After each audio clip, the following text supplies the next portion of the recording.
Hello viewers, আসসালামু আলাইকুম।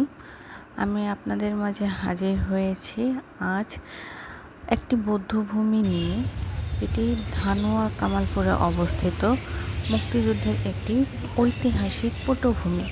আপনারা আমার সাথে দর্শনীয় স্থানটি দেখতে থাকুন। ধন্যবাদ।